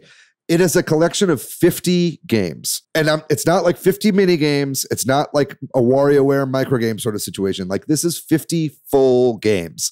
It's put together by the creator of Spelunky, Derek Yu, and his company Mossmouth. And it's kind of a who's who of like 6 different indie devs, right? So you've got Derek Yu, you've got the creator, I'm forgetting his name right now, but the creator of Downwell, and you've got a bunch of other kind of like big stars in the indie scene, and they all have been working on this game for about 8 years. And what they've delivered here is a collection of 50 games that would have been released in the 80s during the NES era, right? So UFO Soft is kind of the made-up company behind all of these games, and they were a company that was originally called LX Systems back in like the 80s. So these games are chronologically listed from 1982 to 1989 when they were meant to have released. And as you're playing through all of these games, you see this kind of story of this company, like kind of as it evolves, right? And you're seeing like, oh, this is where they realized that one-hit kills are a really cool mechanic, and they started using it in all these other ones. And oh, this is where they first introduced the character of the pilot, who starts to pop up in all these other games, or stuff like that, right? So just this overarching story and this meta narrative of the company is interesting in and of itself. But then remember here, there are 50 actual video games, and they're all amazing, right? You've got a ton of different genres in here. You've got Metroidvanias, you've got roguelikes, you've got platformers, you've got strategy games, multiple golf games. Yeah, there's 2 golf games in it. One is a side-scrolling golf game, and the other one is like a top-down golf adventure where you play as the ball, like going around and talking to people. Like it's absolutely staggering, the amount of content, and I have basically not put it down since I started playing it. I only put it down to play more Lawrence Lore. You know, like I've been playing this game nonstop. Everybody I've shown this game to has immediately gone and bought it whenever I've like played it with people. And that's another thing too, is that there's a lot of games in this collection that are multiplayer, right? And so it's just got a really amazing breadth and depth of different genres and gameplay types. And I think something that I love about this so much is that every single one of these is like it's from the 80s, from this company that was kind of ahead of its time, is kind of how they like to think of it, right? Like the games are widescreen, but that's because the system it released on like had a widescreen built in, you know? But what I love about it is NES games were pretty basic. You know, it was kind of like move your guy from left to right, and that was it. Like all of these games have like a really interesting twist that like makes them unlike anything I've ever played before, right? And I'm going to stop talking about this right now because I could really talk about this for another like 3 hours. And I think honestly, we should do an episode just breaking down this game because there's so much to go over in this game. But maybe when it comes to Switch, or maybe, you know, just in the future. But anyway, I cannot recommend UFO 50 enough. And again, This game is $25. You know, it's absolutely insane to me that they were able to pull this off. It's definitely going to be one of my favorites of the year, and I can see myself playing this game for many years to come. David, that pitch was so good. I bought it in the middle of. Let's go. I got that 10% off. New Let's go. Yeah, it's a launch discount right now. Yeah, dog. I mean, here's why I've been holding off on buying that too much, man. I gotta dive into what I've been playing, man. I'm a freak. I'm constantly playing like 7 games at the same time. I don't beat a lot of games. I spend like a work of art hanging on the wall. I spend my time with it. I analyze it. I enjoy it. I move on. But obviously, you know, I'm playing through Astro Bot right now. I'm having a great time. I picked up Warhammer 40K Space Marine 2. That game's just nuts. That's another one of those games that's like, oh, this feels like next gen. Just the amount of things happening on screen is ridiculous. If I had to compare it to anything, it would be like if Gears of War and Helldivers 2 were mashed together. Like if your Helldiver was the size of 3 Helldivers and had a chainsaw sword, like let's go. But it's a really fun co-op game. You can play with up to 2 friends. What's really cool too is they have a campaign that you can play cooperatively all the way through. And then they also have an operations mode, which is more, that's where you can choose from one of, I believe, 6 classes. You could be like a sniper. You could be a melee guy. I'm going in with just a sword and shield and having fun while my buddies are backing me up with chain guns and assault rifles. It's really challenging. I mean, it is a challenging game. I think it took us 6 tries to beat the 2nd or 3rd operation on normal. And it's kind of refreshing to really have a game push back against you like that. But it's also like, it's got the Warhammer 40K lore, which is just insane and so fun to dive into. If you're looking for a good co-op experience, Space Marine 2, it's sick. I think I'm getting close to the final hours of Resident Evil 0. I've been going back and playing some of the old school Resident Evil games recently. I beat the original Resident Evil 2 for the first time, like 3 weeks ago. Love this franchise. Love that game. Whether it's the OG or the remake, Resident Evil 2 is like a top 5 for me. Based on your recommendation, dove into the Lorne's Lore demo, having a great time with that. I totally see what you're talking about. You have these moments where you feel really claustrophobic. It's dark, it's dingy, and then things will open up. And now you kind of feel like there's too much space. It's cavernous. It's very solitary. Fantastic game. Love the Half-Life 1 sort of art fidelity that game's gone with. But guys, the main course is Shenmue. The main course is Shenmue. Wow. Steam recently had a Sega sale. It might still be going on at the time of this recording. Picked up Shenmue 1 and Shenmue 2 for $5. I've just heard so much about this game that was way too ambitious for its time in 1999. I've seen the memes. I've seen the gotcha game. I couldn't say no. I couldn't say no for $5. And y'all, I'm having the time of my fucking life. So this is the first time you've ever played Shenmue? This is the first time I've ever played Shenmue. I personally, I didn't have a Dreamcast. A friend of mine, when we were younger, he had a Dreamcast. We primarily used it to play Sonic Adventure and Worms Armageddon. Oh, also, yeah, I guess that's a 6th game I've been playing. The most recent Worms game. I love Worms. Worms is so good. I can't think of what it's called right now, but it's like the most recent one. Kicks ass. You can play it with a bunch of friends. Always showing my love for the Worms franchise. But I mean, Shenmue's kind of my wind down game tonight. It's my Steam Deck game that I'll play in bed like 30 minutes before I'm trying to go to sleep. And right now, I mean, you can really see the direct line from Shenmue to the Yakuza series, a little bit of the GTA series. In regards to its similarities to Yakuza, I mean, it kind of feels like, at least in the first game, I know things get kind of different in the sequel, but I feel like I'm really starting to form an intimate relationship with the space, with the town. Not necessarily the people yet. I'm also just terrible at remembering names, but I know Tom at the hot dog stand's my favorite dude in Shenmue so far. He's always dancing. I love him. But no, just the spaces in general. At first, you know, there's no map that you can bring up at any time. You have to find a physical map post that are kind of spread about the town if you need to get your bearings. But I'm starting to learn, like, okay, this is like the seedy end of the town. This is kind of like the nightlife district where they got the pizza place that's only open till like 4 a.m. and doesn't open till like 9 p.m. or whatever. But I'm starting to learn, oh, I can cut through the playground and I can get over here. Oh, there's a little path that I can get over here. Oh, I can bring this stray kitten fish. You can just interact with just an irresponsible amount of things. Yeah, Shenmue. It's really crazy. Like I've always wondered like if it holds up, because like even back then it was like, I love Shenmue. Also, I kind of hate this game, you know, Yes. because it's like really, it's slow and it doesn't, it takes its time, and you're kind of like, you know, the voice acting's not great, but it's like an immersive sim. It's like one of the first like immersive sims, right? To me, it's less immersive sim and almost more of like a point and click adventure, but through a third person perspective. And also there's fighting. Also there's straight up like Virtua Fighter combos and shit. I've gotten in one fight in the like 3 or 4 hours that I've been playing this game. Most of the game so far has just been talking to people to say like, well, have you tried talking to the tailor? Oh, you should try talking to the man that runs the Chinese store. He may have seen something. And it's just a lot of, I think the game right now is kind of sort of trying to not tutorialize, but really getting me to understand the lay of the land and like where everything is and who everyone is. But I found it very funny that the first fight that the game throws you in is against like 7 people. There is no warm-up fight. You get jumped by thugs. And I managed to kind of button mash my way through it. But I do think it's interesting. I think it's more interesting than fun.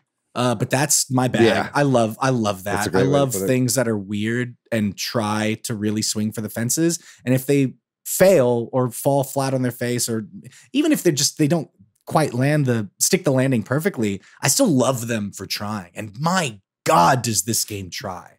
It really, I saw somebody refer to it less as a video game and more as a contemplation on life, which sounds, I don't know. I'm sure that sounds hyperbolic, but as I've only spent like 3 or 4 hours with it, and I can kind of tell like the setup is your father has been murdered. It's a quest for revenge. You have to go and find the people that murdered your father and become a kung fu master to stop him.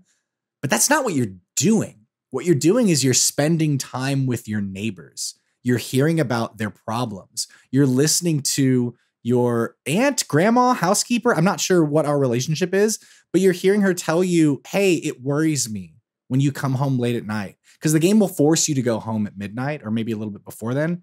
But at 11 p.m., your character will remark like, oh, it's getting late. I should probably head back.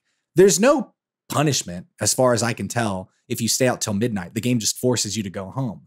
And yet I have this elderly woman living with me who has expressed concern that I am staying out late and that I am maybe going down a path that won't be good for me. And you know what? Since she's talked with me, I get home by 11 p.m.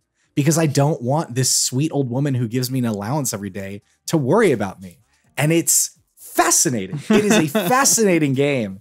And if anything that I have said even remotely sparks your interest, grab this thing while it's on sale. It is I don't know if I've ever played anything quite like it. I don't know if I ever will again. You probably won't, because Shenmue 3 was a flop. Yeah, it was. Yeah. Well, very good.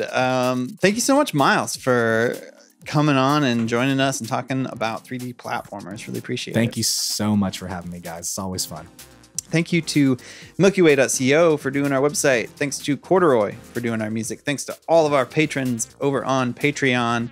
If you're looking for me, Patrick, online, you can find me as PDYX. You can find me online at Bordan. I'm pretty much everywhere on the internet at Monolith Fiji. And what about you, Miles? Where can people find you online? You can find me most places as at the Miles Luna. But recently, a thing that I've started doing on YouTube with my good friend Kyle is we brought back a Let's Play show that we used to do years ago. It's called Backwards Compatible with the Z. We have a large archive of episodes that we had back from our Rooster Teeth days that we upload every Monday and Wednesday. And then every Friday we do brand new episodes that we've been recording, the most recent of which is Warhammer 40k Space Marine 2. So very good. If you like that stuff, come check us out. We're a whittle baby YouTube channel, but we'd love to have you over there. Very good. Go check those out as well.